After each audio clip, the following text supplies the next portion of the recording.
할렐루야. 오늘 성경 말씀 사도행전 20장 말씀 보겠습니다. 사도행전 20장 말씀 보겠습니다.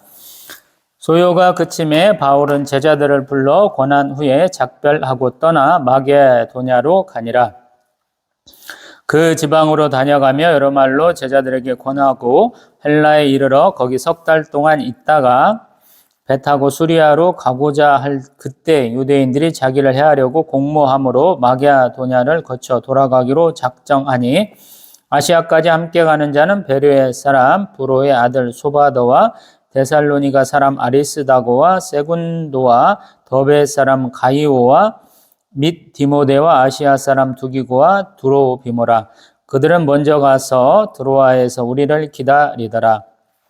우리는 무교절 후에 빌립보에서 배로 떠나 닷새만에 들어와 있는 그들에게 가서 이레를 머무으니라. 그 주간의 첫날에 우리가 떡을 때려 하여 모였더니 바울이 이튿날 떠나고자 하여 그들에게 강론할새 말을 밤중까지 계속하매 우리가 모인 윗자락에 등불을 많이 켰는데 유도르고라 하는 청년이 창에 걸터 앉아 있다가 깊이 졸더니 바울이 강론하기를 더 오래매 졸음을 이기지 못하여 3층에서 떨어지거늘 일으켜보니 죽었는지라. 바울이 내려가서 그 위에 엎드려 그 몸을 안고 말하되 떠들지 말라. 생명이 그에게 있다 하고 올라가 떡을 떼어 먹고 오랫동안 곧 날이 새기까지 이야기하고 떠나니라. 사람들이 살아난 청년을 데리고 가서 적지 않게 위로를 받았더라. 우리는 앞서 배를 타고 아수에서 바울을 태우려고 그리로 가니 이는 바울이 걸어서 가고자 하여 그렇게 정하여 준 것이라. 바울이 아수에서 우리를 만나니 우리가 배에 태우고 미둘레네로 가서 거기서 떠나 이튿날 기호 앞에 오고 그 이튿날 사무에 들르고 또 그 다음날 밀레도에 이르니라. 바울이 아시아에서 지체하지 않기 위하여 에베소를 지나 배 타고 가기로 작정하였으니 이는 될 수 있는 대로 오순절 안에 예루살렘에 이르려고 급히 감이러라.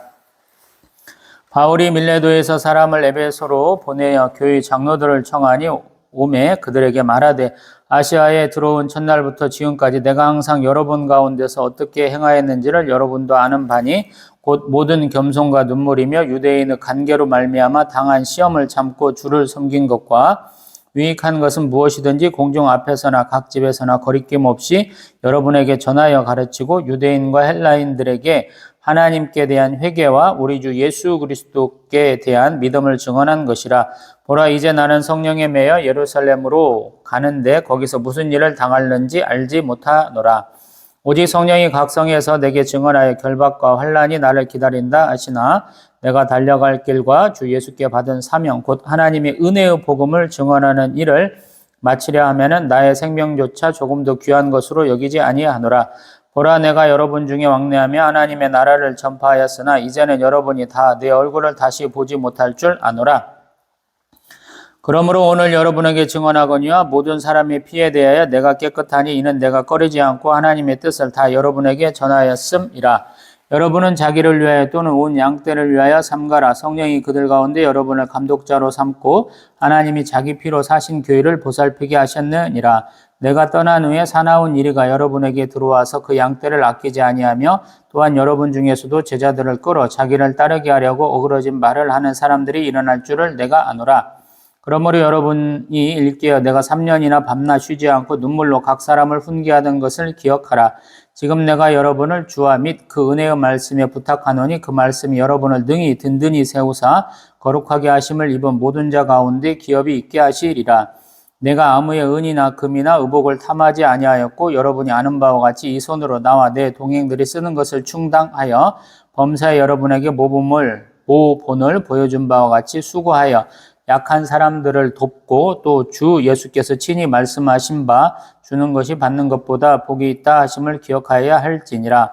이 말을 한 후 무릎을 꿇고 그 모든 사람들과 함께 기도하니 다 크게 울며 바울의 목을 안고 입을 맞추고 다시 그 얼굴을 보지 못하리라 한 말로 말미암아 더욱 근심하고 배에까지 그를 전송하니라. 아멘. 할렐루야. 우리 3차 선교여행은 조금 시작을 딱딱 구분하지 않고 우리 사도행전 18장 23절부터 시작을 했죠. 그리고 이 당시 우리 사도 바울의 사역은 동역자가 하나 있었죠. 아볼로라는 사람이 우리 바울은 에베소에 머물 때 지금 고린도에서 아가야에서 지금 아볼로라는 사람이 예수는 그리스도라고 성경을 굉장히 밝혀서 증거하고 있었습니다. 우리 사도행전 19장에서 우리 바울이 에베소에서 복음을 증거할 때 소동이 많이 났었죠. 아시아에 있는 사람들이 많이 믿었다 그랬어요. 우리 사도행전 19장 21절 마게도냐 또 아가야 거쳐서 예루살렘에 가려고 마음 먹고 있었는데 무슨 일들이 있었다 뭐 이런 얘기들을 잔뜩 했었죠. 그리고 지금 20장에 왔어요.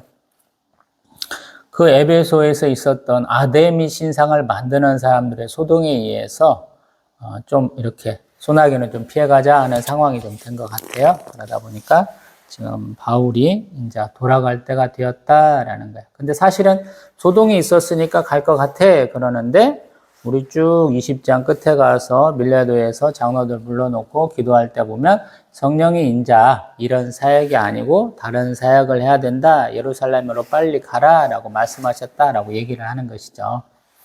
우리가 이렇게 성령의 음성에 귀 기울이기는 쉽지 않아요. 신앙생활을 하다 보니까 많은 분들이 내가 무엇을 해야 돼? 라고 응답을 받고 있고 하나님의 음성을 듣고 있다 그러면서도 막상 하시는 것들 보면 성령이 함께 하시는 일은 항상 일의 시작, 중간 과정, 결과까지 만들어내신다. 제가 항상 그렇게 얘기를 하거든요. 하다 보면 동역자가 생긴다 그러거든요. 근데 많은 분들이 하는 것들을 보면 대부분 자기 의지가 더 많아요. 신앙생활을 많이 하시고 열심히 있는 분들은 사실은 하나님의 음성에 따라 서기보다는 자기 열심이 더 많더라라는 얘기예요. 그러다 보니까 허다가 관두는 일들이 많아요. 우리는 사람이다 보니까 자기가 하는 일에 대해서 굉장히 고민하고 뭔가 결과를 만들기를 원하시더라고요. 자기가 처해진 상황, 자기가 서 있는 그 장소에서 최선을 다하기보다는 조금 내가 더 크게 쓰임받기를 소망한다 이런 뜻이에요. 나쁜 뜻은 아니에요. 어떤 사람이 할 수 있는 역량이 10이라고 그러면 그 10을 다 발휘할 수 있는 또 역량을 넘어서 12라, 13을 발휘할 수 있는 자리에 있기를 소망한다 이런 뜻이거든요. 근데 많은 분들은 하나님이 그 10이라는 역량을 다 쓰는 게 아니고 1이라는 역량을 통해서 자기가 연단받고 하나님이 쓰실 만한 사람으로서 이렇게 어떤 하나님의 시험을 이렇게 이겨내기를 통과하기를 소망하시는 분이 없더라라는 거예요. 하나님은 처음부터 그렇게 많이 시키시는 분이 아니다고 저는 몇 차례 말씀드려보고 있죠. 하나님은 누군가를 쓰실 때 일단 그 역량이 제대로 발휘되는가, 하나님의 순응하시는가를 본다라는 거예요. 우리 광야 사역이 그렇게 해서 많이 나오는 거죠. 성경을 읽다 보면 광야에서 사역하시는 분들이 많아요. 광야에 뭐 사람이 있나요? 실제로 이스라엘 어디 성지순례 이렇게 가시는 분들 뭐 이집트 땅도 가고 요르단 땅도 가고 뭐 팔레스타인 자치기구 땅도 지나가고 이스라엘 땅도 이렇게 보시죠. 더 열심히 하시는 분은 시리아 뭐 터키 땅 뭐 또 더 나가서 서유럽까지 로마도 다 가보신 분들 계시잖아요. 거기 가보시면 뭘 느껴요? 사람 많은 곳에서 사역하시는 분들이 조금 행복한가를 느끼게 되죠. 우리가 도시 선교하는 거, 사도 바울도 도시 선교하는 이유가 있어요. 사람이 많은 곳에서 얘기하다 보면 아무래도 듣는 사람들이 있어요. 아무도 안 듣는 곳에서 사역하는 것은 어떤 면에서 보면 굉장히 자기를 외롭게 하고 쓸쓸하게 하고 내가 음성을 제대로 들었는지 많이 시험당하게 돼요. 예수님도 왜 사단마귀한테 이끌려가지고 40일 동안 금식하셨을까라고 보면은 사람이 없는 가운데 오로지 하나님 음성만 들을 수 있는 또 자신의 의지를 시험할 수 있는 기간이다 이런 생각도 저는 해봤거든요. 그곳에서 최선을 다하고 그곳에서 뭔가 자기가 받은 그 사명과 소명을 다한다면 하나님이 또 다른 일들을 맡겨주시는 거죠. 저는 좀 그런 생각도 많이 해요. 그래서 조그만 곳에서 열심을 다하시라고 항상 말씀드리고 싶어요. 이제 우리 믿는 성도들이 많이 줄어들다 보니까 우리 대부분의 사역자들이 좀 큰 교회에서 사역을 하시다가 부교육자로 사역하시다가 개척에 나오시거나 아니면 모교회의 도움을 받아서 이렇게 성도님들을 좀 지원받아서 나와서 모시고 나와서 사역하게 되시잖아요. 그러면 굉장히 해롱해롱 되시잖아요. 사역이 좀 안 이루어지잖아요. 평신도였었다가 사역자 되신 분도 마찬가지고, 큰 교회에서 평신도에서 열심히 안수집사, 이렇게 장로까지 하신 분도 있으니까, 그렇게 사역하시다가, 신학하시고, 목사가 되신 분들은 좀 시큰둥하시죠. 왜냐하면 사람 많은 데서 북적북적 하시다가 몇 명 안 되면 시큰둥해지시거든요. 그래서 어려운 거예요, 사실은 어떤 면에서. 지금 사도 바울의 사역을 우리가 많이 좋아하는 이유가 뭐냐면 부흥에서 좋아하시거든요. 부흥에서 많은 분들이. 우리는 부흥 신화가 있어요. 한국 교회는 사람이 얼마 안 모이다가 수백 명 모이다가 수천 명 모이다가 수만 명 모이고 있어. 우리는 이걸 하나님 주신 축복이라고 여기면서 그것이 교회가 발전하는 방향이야 이렇게 코스를 잡아놓고 있거든요. 그래서 다른 건 아니다고 그래요. 우리가 추종하는 미국 내 교회, 유명한 교회도 우리가 좋아하는 이유가 뭐냐면은 목사가 개척을 했는데 얼마 안 모이다가 가정에서 모이다가 가정교회 됐다가 다시 체육관이나 어떤 강당 빌려서 하다가 개척교회 세웠다가 그것들이 더 커져가지고 성도가 수천 명이 되고 수만 명이 되고 우리 목사님들이 쓰신 설교문도 돌아다니고 그분이 쓴 책도 돌아다니면서 저기 교회가 부흥의 경로야, 하나님 쓰시는 축복의 통로야, 이렇게 하시면서 좋아하시잖아요. 아닐 수도 있다라고 말할 수 있는 용기 있는 분들이 없잖아요. 그래서 하나님 한번 보여주시잖아요. 코로나19 바이러스 사태로. 너희들이 교회에 모이는 이유가 뭐야? 너희들이 예배 드리는 목적이 뭐야? 라고 하나님이 깨닫게 해주시잖아요. 다 같이 못 모이니까. 내가 예배의 대상이 누군가를 분명하게 하라고 하나님이 주신 경고일 수도 있잖아요. 영과 진리로 하나님께 예배하라 그랬잖아요. 사마리아 수관성 여인한테 우리는 이 사마리아 선에서 이렇게 예배 드리는데 당신들은 꼭 예루살렘 성전 가서 예배 드려야 된다면서요? 그러잖아. 예수님은 장소 문제 안 따지고 시간 문제 안 따지잖아요. 영과 진리로 예배하는 그 대상 하나님을 강조해 주시잖아요. 저희도 마찬가지고 그것들이 분명히 적하잖아요. 다시 사도행전 20장을 가보면 사도 바울이 왜 이렇게 코스를 잡습니까? 보면은 여태까하고는 조금 다른 방향이라서 그래요. 사도 바울은 여태까 목숨 걸고 하는 사역이죠. 사람들이 죽이려고 그러면 어쩔 수 없이 딴 데로 가지만 거기서도 또 목숨 걸고 사역을 하죠. 근데 여전히 그 사역이 3차 사역, 선교 사역까지 왔는데도 불구하고 계속적으로 그의 목숨이 노려진다라고 그러죠. 살해 위협 가운데 있잖아요. 그래서 옮겨가는 것이죠. 그리고 또한 우리가 조금 알아야 되는 게 왜 아시아라고 부르는 거야? 우리가 알 때는 우리는 극동아시아, 동아시아 이렇게 얘기하잖아요. 근데 이 당시 그리스 사람들이 생각할 때는 굉장히 땅은 평평하다 그래서 지구 편평설을 믿었어요. 그래서 끝쪽을 이렇게 아시아 지역으로 부른 거예요. 그래서 터키 지역이 아시아라고 불리는 것이고 소아시아 특별하게. 그렇게 좀 상식과도 같은 얘기니까요. 그렇게 좀 알고 계시고 우리 20절 1절에 보면은 에베소에서 소유가 끝나니까 제자들 불러서 내가 없어도 사역 열심히 해라 라고 축복하고 권면한 다음에 작별하고 떠나서 마게도냐로 갔다라는 거예요. 마게도냐는 사실은 배 타고 넘어가야 되는 지역이죠. 에베소는 지금 터키 지역이에요. 흑해에서 나오는 그 얇은 해협을 지나서 마게도냐로 가야 되거든요. 그래서 제자들 다 권하고 헬라, 소위 말해서 고린도 지역까지 갔다라는 거예요. 거기서 3개월 동안 열심을 다 했겠죠. 고린도에 누가 있습니까? 아볼로가 있었겠죠. 근데 아볼로하고 얘기는 특별하게 언급을 안 해요. 그것은 보면은 어찌 보면 아볼로하고 협력 사역을 하긴 하는데 크게 관련은 없었던 것 같아요. 같은 목적을 가지고 독립적으로 활동할 수도 있잖아요. 그런 걸 얘기를 하는 것 같아요. 독립적 사역을 하게 되는갑다라고 우리가 알면 되죠. 우리가 아볼로에 대해서 잠깐 얘기하다가 더 이상 얘기가 안 나오잖아요. 그것은 독립 사역을 했다라는 의미로 좀 해석하고 싶고요.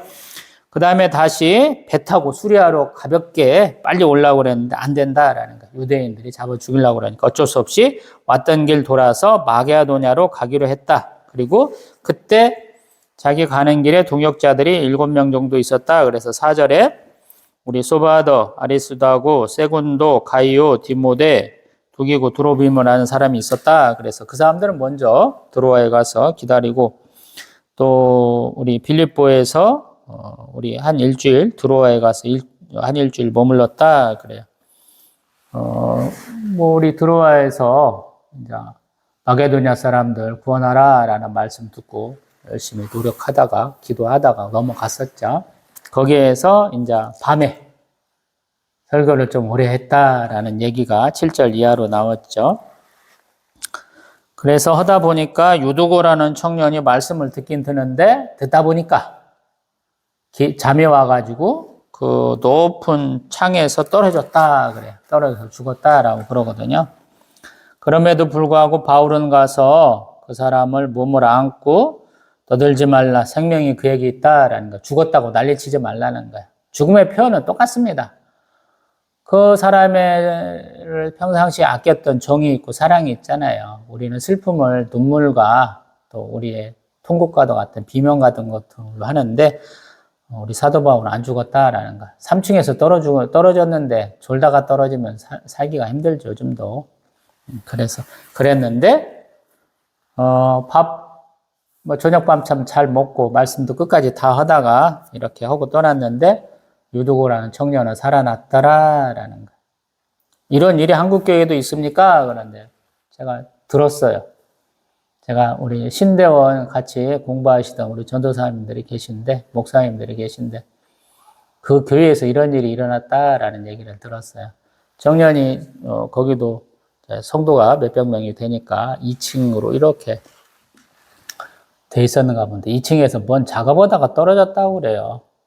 근데 교회가 열심히 기도했더니 뭐 혼수 상태까지 가서 식물인간까지 될 만한 위기였는데 풀을 털고 일어났다 그러더라고요. 하나님이 이렇게 살아계신 하나님이에요. 교회에서 열심을 냈는데 하나님 그런 그의 마음을 다 헤아려 주시는 거예요. 또 성도들의 그 간절한 기도에 하나님 항상 응답하시거든요. 그리고 이제 13절 이하로 보면은 돌아오는 코스에 대한 얘기를 다 하고 있죠. 하다 보니까 16절 바울이 아시아에서 지체하지 않기 위해 예배소를 지나 배 타러 가기로 작정했다. 그래서 어쩔 수 없이 밀레도에서 사람 17절 보면 예배소로 보내서 교회 장로들을 불렀다라는 거예요. 그리고 지금 마지막 교제 모임을 하고 있는 것이고 그 안에서 설교도 하고 같이 기도도 하고 있는 장면을 19절 이하로 쭉 길게 얘기하고 있죠. 굉장히 감동적이어서 이거를 제가 일일이 풀어서 얘기하기는 좀 부끄러운 것 같아요. 자기가 죽으러 갈 줄을 알면서도 그 길을 가는 거예요. 이거는 저 같은 사람이 쉽게 설명하기는 좀 어려운 것 같아서 자세한 설명은 생략. 왜냐하면 어려운 건 어려운 거예요. 한국교인이 이상하게 세상의 논리들을 받아들여가지고 어려운 걸 쉽게 설명하는 사람이 똑똑한 사람인 줄 알아요. 저는 그렇게 생각하지 않아요. 어려운 건 어려운 거예요. 왜 어려운 걸 쉽게 설명하려고 그러죠? 한국에서 외국의 유명한 동화책들 보면 무슨 전집이라고 딱 사는 거 보세요. 원래 그 동화책 원전은 이렇게 두꺼운데 한국은 요만하게 줄여놨거든요. 그 안에 있는 인생의 희로애락을 다 표현하고 그 당시 사회상을 다 반영해 놓은 책이 애들이 읽는다고 그래서 코딱지만하게 바뀌었어요. 그래서 한국 사람들의 독서 능력은 꽝이에요. 우리 문학 전공자들이 미국에 가면 우리 영어 영문학 전공하시는 사람들이 혹시 미국에 가면 수업이 조금 단순하다고 그래요. 어떻게 하시냐면 막판에 시험을 보는 게 아니고 한국식으로 무슨 문제를 내고 푸는 게 아니고 우리 기말쯤에 에세이 하나 써서 내고 끝내자 그러는가 봐요. 그러면 그 사람들은 탱자탱자 잘 논다는 거예요. 에세이니까 불과 한두 페이지 써도 된다는 거예요. 한국 사람들은 그거 갖고 맨날 고민한다는 거예요. 학기 내내 고민한다는 거예요. 왜 우리는 쓰는 능력이 없어요? 앞 페이지 읽어보고 줄거리 챙기는 걸로 맨날 얘기하거든요. 독서 토론 해보세요, 여러분들. 읽지도 않고 떠드는 사람 되게 많아요. 줄거리만 외워요. 인터넷에서 많이 돌아다니잖아요, 줄거리들. 그건 줄거리 갖고 얘기해요. 그 안에 있는 조그마한 것들, 감동적인 내용들은 안 나와요. 제가 언젠가 동영상도 얘기하는데 주홍 글씨 막 보면서 여자 욕하는 목사님들 계시면 그분 주홍 글씨 안 읽어본 거예요. 스콜라 레더 A 안 읽어본 거예요. 청교도들이 미국에 정착하면서 그 땅에서 벌어지는 종교적 이상을 갖고 벌어지는 그 아이러니한 상황을 얘기를 하는 거예요. 지들은 종교적 이상을 갖고 왔는데 삶은 그렇지 않다라는 거예요. 뭐 우리 종교 지도자들이 종교적으로 거룩할 것이다. 신앙적으로 굉장히 거룩할 사람이다. 얘기하는데 사실은 그 스칼렛 레더 A 주홍 글씨 어덜터리라고 하는 그 부끄러운 글자를 새긴 여인이 어떤 면에서 가장 경건하고 거룩한 여인이에요. 읽어보시면 그런 그 느낌 알 거예요. 쉽게 세상 사람들 노인과 바다 읽어보세요. 해밍웨이라는 사람들에 대한 그 작가에 대한 우리는 그 기본적인 프로필을 잘 모르잖아요. 그 사람이 어떻게 글을 썼는가를 몰라요. 예전에 타자로 쳤다고 그러죠. 근데 해밍웨이의 꼼꼼한 성격이 뭐냐면 글을 딱 치다가 만약에 오탈자가 났어요. 그러면 그 부분 빼서 버리고 그 부분만 치면 되잖아요. 그분 성격이 뭐냐면 처음부터 다시 치는 거예요. 미치는 사람이죠. 굉장히 그런 사람이에요. 읽다 보면 단순하게 어려운 말도 없어요. 한국 사람들은 말할 때 끝까지 들어봐야 돼 그러잖아요. 문장의 5형식 중에 가장 긴 문장이 뭡니까? 무엇으로 가장 긴 문장을 말 수 있으냐? 그러면 1형식이라고 하거든요. 주어하고 동사만 있는 것이 가장 길게 만들어진다 그러거든요. 근데 복합문도 아니에요. 연결해서 뭔가 그 문장을 만드는 스타일도 아니에요. 한 문장으로 끝나요. 간단하게. 한 문장으로 끝나요. 근데 그 안에 인생을 담았어요. 한 늙은 어부가 자신의 기념비적인 물고기 한 마리. 우리 낚시하시는 분들은 알잖아요. 내 최고 기록이 몇 센치야. 외국 사람들은 비늘은 빼, 끝에. 물고기 입에서부터 살이 있는 꼬리 부분까지만 재요. 한국 사람들은 그 꼬리 지느러미까지 세더라고. 그러면서도 그 기록을 탁본까지 떠가면서 자랑하잖아요. 저도 낚시 유튜브는 되게 많이 봅니다, 영상을. 낚시는 해본 적도 없어요. 한 번도 없어요, 일생을 통틀어서. 그 노인이 바닷물고기, 자기가 가장 기념할 만한 그 물고기 잡는 과정을 써놓은 것이거든요. 영화도 나와 있으니까 많이 보셨을 텐데 굉장히 스펙터클합니다. 짧은 그 문장으로 그런 걸 표현하는 게 어렵다는 거예요. 에베소 장로들에게 놓고 있는 고별 설교도 그런 장엄함이 좀 있어요. 속사정이 있습니다. 왜냐하면 생사를 같이 한 분들이에요, 이분들은. 3차 선교 여행의 핵심지가 에베소였기 때문에 그가 어떻게 사역한지를 다 아는 분들이에요. 소위 목숨 걸고 사역한 것을 다 아는 우리 동지와도 같은 사람들이에요. 우리는 동지를 쉽게 말 안 하잖아요. 같은 뜻을 가지고 생사를 넘나든 사람을 동지라 그러죠. 동지와 같은 사람. 복음 증거하려고 자기 목숨 건 사람들이에요.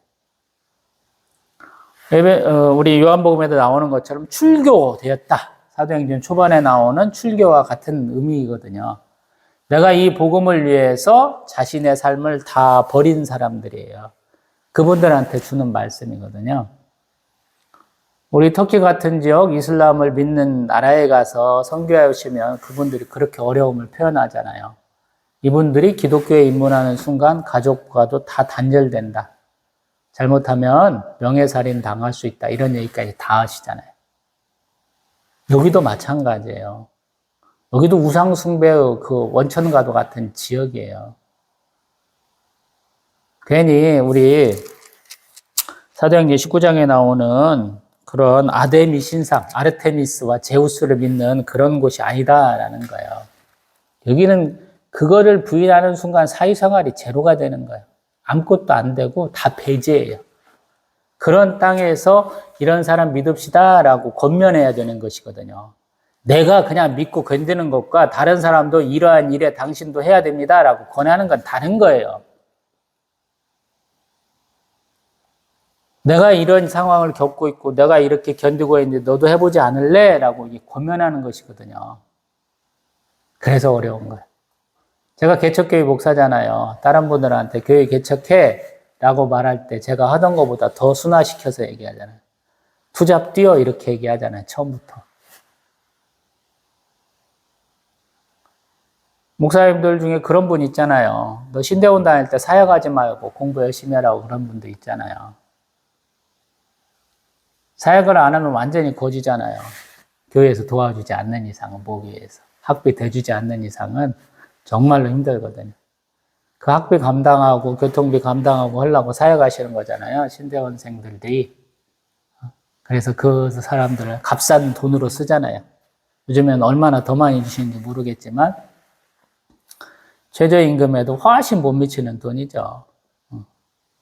학비까지 지원해 주시면 좀 그거에 좀 비슷하게 맞아갈 수도 있습니다만. 어렵다 그렇지만 언급하지 않을 수 없는 그런 것도 있죠. 그래서 그 부분만을 조금 봅니다. 19절. 겸손과 눈물이다.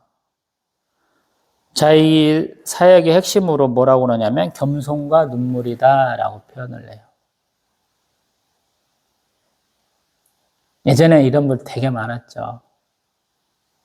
근데 언젠가부터 목회도 겸손과 눈물은 아니더라고요. 과시를 좀 하시더라고요.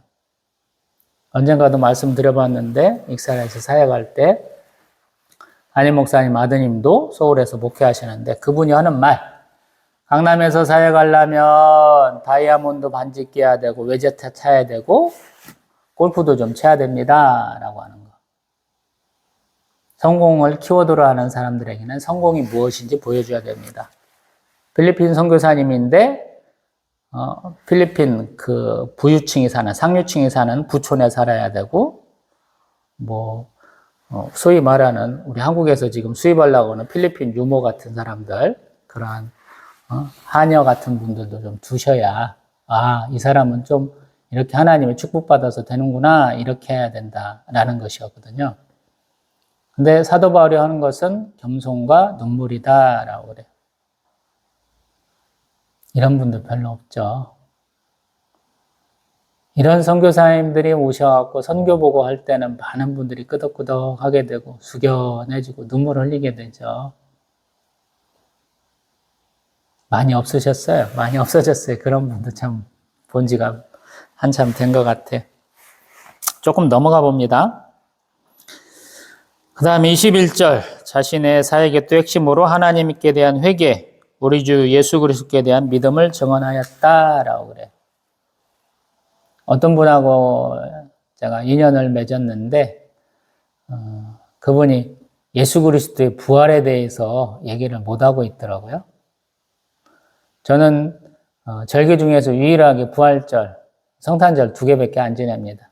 성탄절은 조금 그냥 그런 갑다 해요. 로마의 태양절을 대신했다 그래서 그 가중치가 별로 없고요.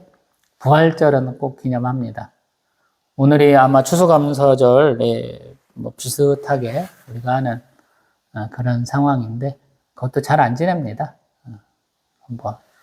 미국 놈들 그런 갑다 하고 안 지내거든요. 하나님께 대한 회개를 외치지 않으면 복음의 가치가 없어요. 많은 분들이 그걸 못 하거든요. 우리가 죄인입니다. 이거를 얘기를 못 하더라고요. 왜? 사람들이 거부감을 많이 가져요. 그리고 내가 하나님 앞에 충분히 회개하면요, 당연하게 이 말씀을 할 수 있거든요. 근데 많은 분들이 이런 회개에 대한 부분들이 없어요. 제가 같이 본 바로는. 신대원 다니면서 감사라고 하는 우리 학생회 조직에서 각 반에서 하는 거 하나 해봤는데 보니까 재밌어요. 나이도 20 몇 살 넘은 애들이 자기들 주어진 예산 가지고 쓰는데 재밌어요. 우리 꼭 지금 정부에서 하는 행태예요. 내로남불, 특활비 쓰듯이 쓰더라고요. 자기가 뭔 일을 했어. 근데 증빙이 안 돼요. 영수증이 증빙이 있으면 우리가 그걸 믿어줄 텐데 그것도 그냥 썼어요 라고 얘기를 해. 참 웃겨요. 가계부 쓰듯이 쓰더라고요.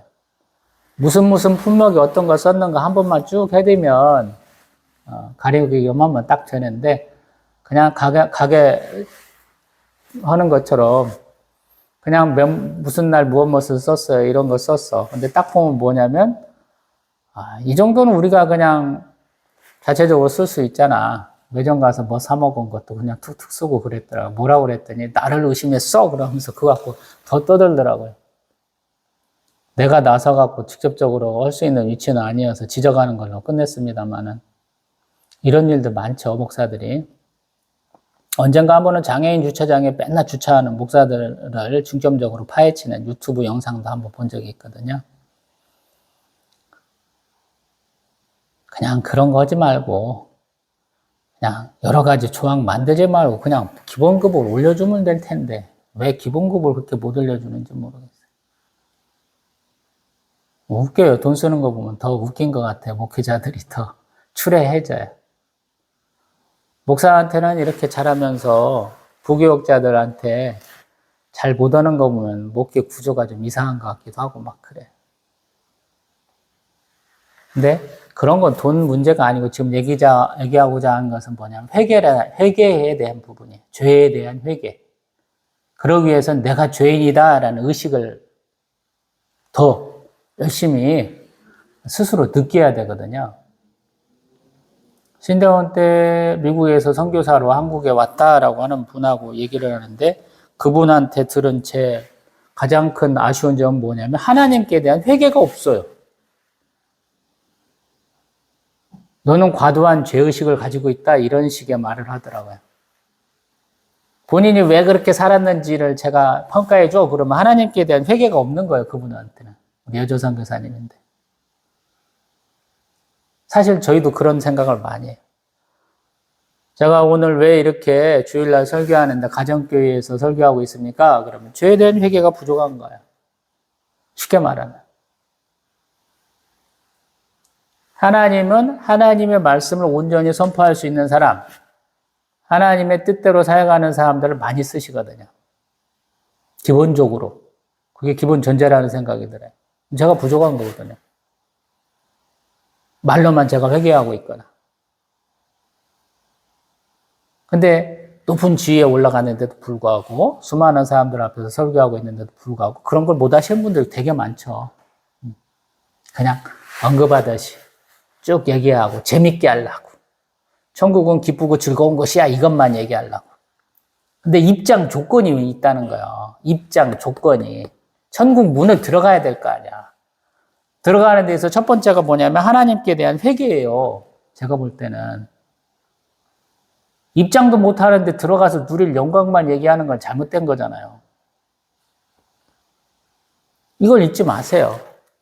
천국에 들어가려면 죄에 대한 회개가 먼저예요. 하나님께 대해 회개해야 돼. 사도 바울이 그걸 너무 잘 알고 있죠. 왜냐하면 기독교인들 때려잡고 다니는 사람이니까, 체포하고 막 괴롭히던 사람이니까 이걸 아는 거예요. 그래서 하나님이 깨우쳐 주는 거예요. 이 사람을 쓰신 이유가. 하나님께 대해서 회개해야 돼. 예수님, 세례요한도 마찬가지. 회개하라 천국이 가까이 왔느니라. 우리 이 얘기 잘 안 하시죠, 목사님들. 회개하라는 거예요, 첫 번째가. 천국에 들어가기 위해서는 회개해야 돼, 이 얘기거든요. 그 말씀 잘 안 하시거든요. 그걸 먼저 하세요. 회개를 하세요. 예수 그리스도의 십자가 보혈로 우리 죄 씻음 받았어요. 죄사함 받았어요. 근데 매일매일 또 죄 저지르잖아요. 그래서 회개를 매번 해야 되는 거예요. 그 다음, 우리 주 예수 그리스도께 대한 믿음을 증언하라. 회개하라는데 우리의 죄를 사해 주신 예수 그리스도를 증언하라라는 거예요. 회개와 예수 그리스도가 같이 있는 거예요, 이게. 이게 우리가 신앙생활의 가장 기본이다라는 거예요. 사도 바울이 볼 때. 저도 그 말에 온전히 동의하고요. 맞잖아요. 회개해야죠. 그리고 그 회개를 온전히 회개답게 해주시는, 죄사함 받게 해주시는 분이 예수 그리스도의 십자가 사랑이잖아요. 십자가 대속이자고, 십자가 구속이잖아요. 두 개를 같이 얘기한다는 거예요. 자신의 사역의 핵심이고 우리의 신앙생활의 기본이기 때문에 얘기를 하는 것이거든요. 그 다음에 우리 24절 봅니다. 내가 달려갈 길과 주 예수께 받은 사명 곧 하나님의 은혜를 증언하는 일을 마치려 하면은 나의 생명조차 조금도 귀한 것으로 여기지 아니한다. 죄송합니다. 내 생명과도 바꿀 수 있는 것이 사역이거든요. 소명이고 이런 분이 점점 줄어들어가는 것 같아요. 사실 영광 못 누리고 은퇴하시는 목사님들이 대부분이에요. 제가 알바 뛴다고 그러는데 알바하면서 우리 청년하고 같이 이런 얘기 어쩌다 한 번씩 해보거든요. 목사는 다 부자인 줄 알았대. 저는 90%는 가난해. 돈도 없는 거지야. 이런 얘기를 했거든요. 목사님들 대부분이 그래요, 여러분. 시골에서 목회하시면 성도가 팍팍 줄어요. 지금 온전히 70세, 72세까지, 만으로 70세니까 대부분의 교단이. 하시게 되면 그런 걸 너무 통렬하게 느끼실 거예요. 그분들 막 교회가 부흥해야 될 거라고 자기의 청년시설을 불태웠는데 그때 무슨 일이 일어났어요? 도시화가 진행이 됐잖아요. 산업화가 되면서. 많은 분들이 다 도시로 갔어요. 자녀들 유학 왜 시켰어요? 좋은 직장 잡으라고 그랬죠? 그분들 어디 가서 살겠어요? 돈 많은 도시 가서 살 거 아니에요? 대도시 가서. 자연히 시골교회는 소유되게 마련이잖아요. 남아있는 분들은 어떤 분들이에요? 나이 드시고 또 그냥 옮기기 싫어하시고 가난하신 그런 분들이 대부분일 거 아니에요. 더 어려워지는 거죠. 너무 당연한 거잖아요. 그래서 목사님도 어려워요. 또 하나님은 또 그런 분들만 만나보게 하셔요. 제가 개척한다니까 그런 분들을 많이 만나게 하셨는지도 모르겠지만 제 운명과도 같은 것이니까 하나님 먼저 보여주셨다라는 생각이 들거든요. 제 목회가 끝날 때 제가 아마 성도가 없는 상태이기 때문에 하나님 보여주셨다라는 생각을 할 거예요. 그냥 이대로 끝나는 거예요, 제 목회가. 제가 올해 54인데 앞으로 한 18년쯤 지나서 목회 끝날 때 성도가 여전히 없는 거예요.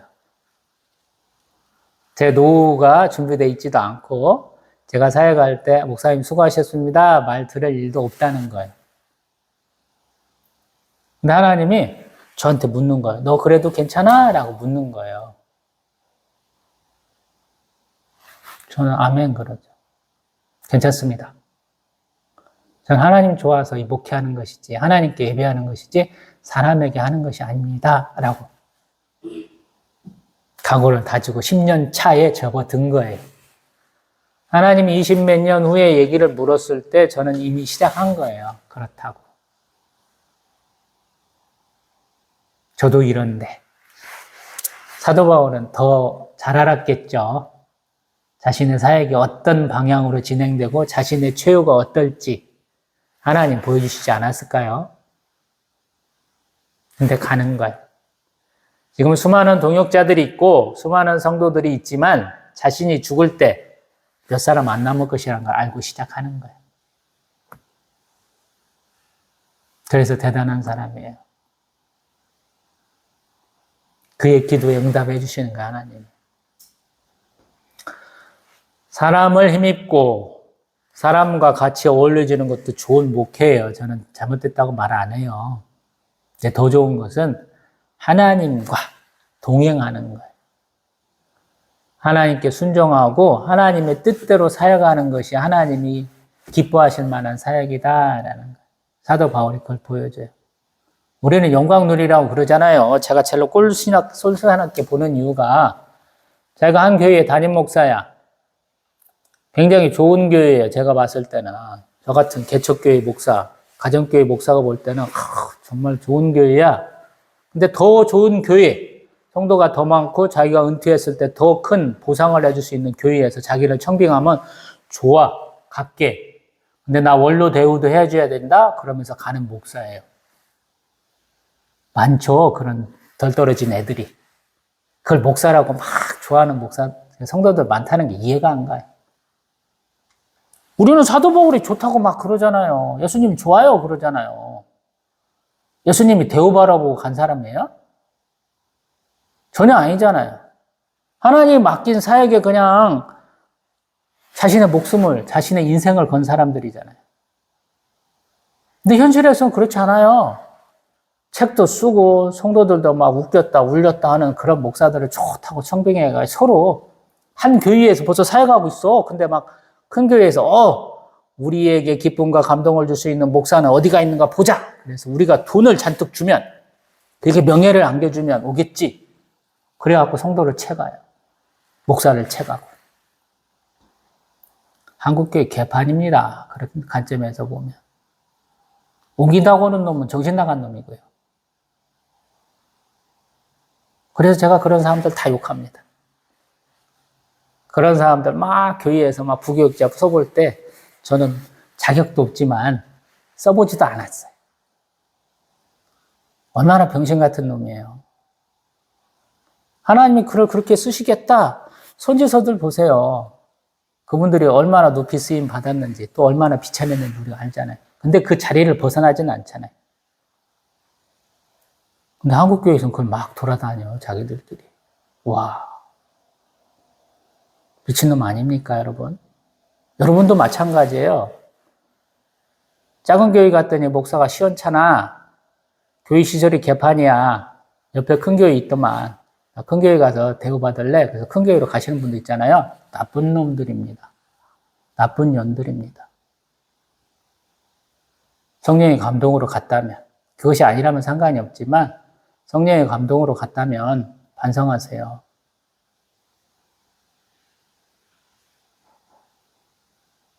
항상 제가 이런 말 하고 나면 너나 잘해. 항상 하나님이 그러세요.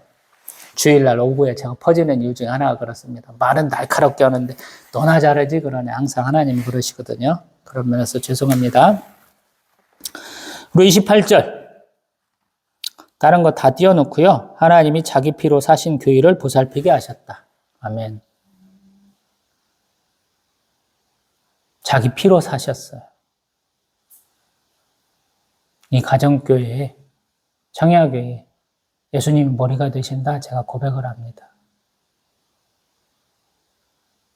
그래서 선교사 조그만 너희보다는 조금 형편이 좋은 교회로 좀 옮겨보면 어쩌자 하는 말을 제가 한 번도 승낙을 못했어요. 예수님이 머리가 되시니까. 그의 십자가 보혈로 사신 교회잖아요. 시작은 어떻게 했는지 모르겠지만. 그래서 신앙생활 참 열심히 하셔야 돼요. 사람의 세운 교회가 아니고 하나님이 자기 피로 사신 교회다라는 거. 그거에서 흔들리지 마세요. 제발 좀. 목사 명성 따라서 좀 움직이지 마시고. 목사도 마찬가지. 성독수 바라보면서 옮기지 좀 마시고 정신 좀 똑바로들 좀 차렸으면 좋겠어요. 그 다음에 우리 쭉 봅니다. 35절 한번 봅니다. 주는 것이 받는 것보다 복이 있다. 누가복음 6장 38절에서 나오는 얘기입니다. 거기 한번 보고 오늘 말씀 마치겠습니다. 누가복음 6장 38절.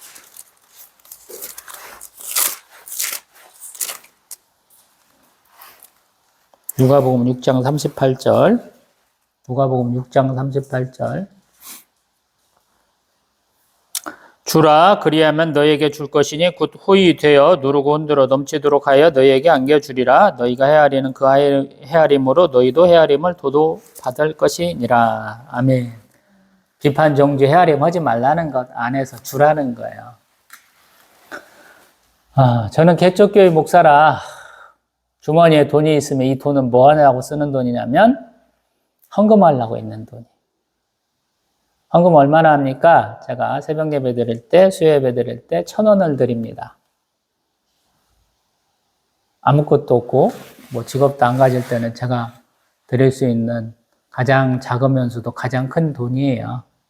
지금은 뭐 원 없이 물도 아들내미 하나 먹을 때 저는 하나도 다 못 마실 때가 있었어요. 개척 초반에는.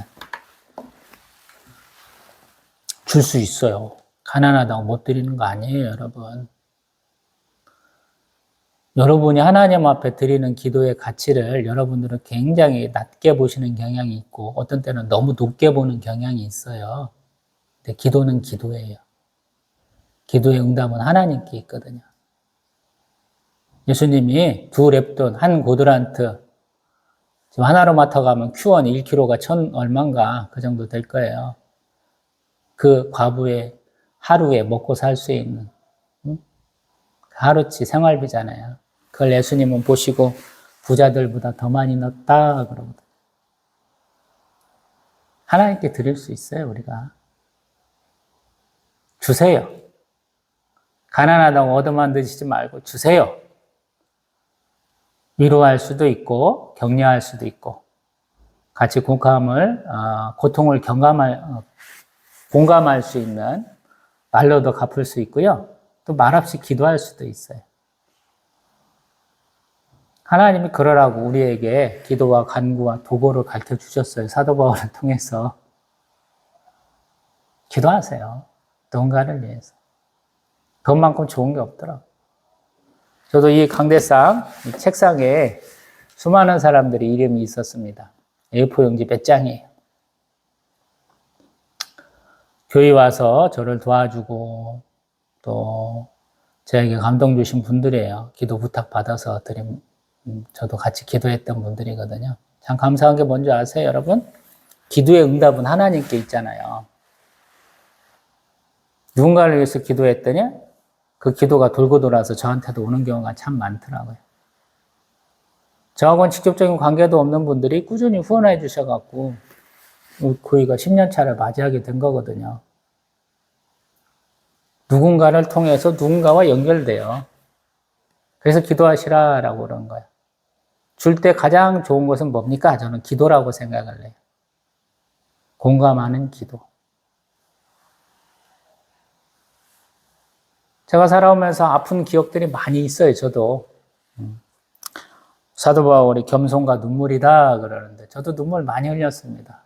많은 사람들, 우리 성도들 위로할 때 눈물 참 많이 흘리셨네요 그러거든요. 저도 그래요.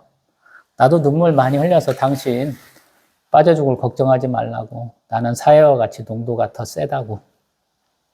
그렇게 말할 때도 있어요. 하도 뭐라고 그러면. 목회가 없이 눈물 없이 어떻게 목회가 되겠어요? 공감하는 눈물이기도 하고 나에 대한 위로의 눈물이기도 하고 그렇죠. 유대인들은 또 눈물병이라고 이렇게 모으는 게 있어요. 사복음서 다루면서 그 부분은 다룰 수가 있으니까 그때 또 말씀드려 볼게요. 주세요, 여러분. 한국교회는 공동체 기도를 못하는 바보 같은 교회입니다. 단적으로 얘기하면. 각자 도생이에요. 옆에 교회가 굶어 죽든 말든 우리 교회만 있으면 되는 그런 교회예요. 성도가 옆에서 죽어나든 말든 아무도 신경을 안 써요. 구역이 왜 활성화 안 되냐고요? 기도하지 않으니까 활성화가 안 돼요. 공감하지 못해요. 그렇게 각자 도생을 해요. 교회라는 이름이 무색합니다, 사실은. 담임 목사들 중에 옆 교회에서 기도하는 사람이 있으면 나와보라고 그래요. 100만 명 중에 한 10,000명도 안 될 거요. 100분의 1도 안 될 겁니다, 저는. 교회에 출석하지 않는 사람, 교적부만 올라가 있고 몇 년 동안 소식도 모르는 사람에서 기도하는 사람이 있으면 나와보라고 그래요. 본인이 직접 기도하는 목사들. 부교육자애들은 시켜요. 근데 본인들은 안 하십니다. 제가 알기로는. 짐작키로는. 기도는 본인이 기도할 능력과 힘이 없는 사람들을 위해서 하는 거예요. 기도는 그런 거예요. 남을 위한 기도는. 본인이 기도할 수 없을 때 내가 대신해 주는 게 기도예요. 이런 말씀을 안 들어보셨죠? 안 믿는 사람을 위해서 기도해 주는 것도 똑같아요. 하나님 앞에 기도해야 문제가 해결될 것 같은데 그 사람이 기도를 안 하잖아요. 기도를 안 하잖아요? 그럼 제가 대신해 주는 거예요. 그래서 반복적인 기도가 아니에요. 특정한 상황 가운데, 특정한 시간대, 특정한 사람에게 해당할 때 해줄 수 있는 거예요. 좀 독특한 기도 개념이죠. 제가 그렇게 해서 한번 말씀드려봅니다. 옆에 있는 사람은 잘 먹고 잘 살아요. 하나님 앞에 열심히 내고 사니까. 내가 자주 보는 사람은요, 내가 굳이 기도 안 보태줘도 돼요. 하나님 기뻐하셔서 예배도 잘 드리고 삶도 그렇게 온 사람들이에요.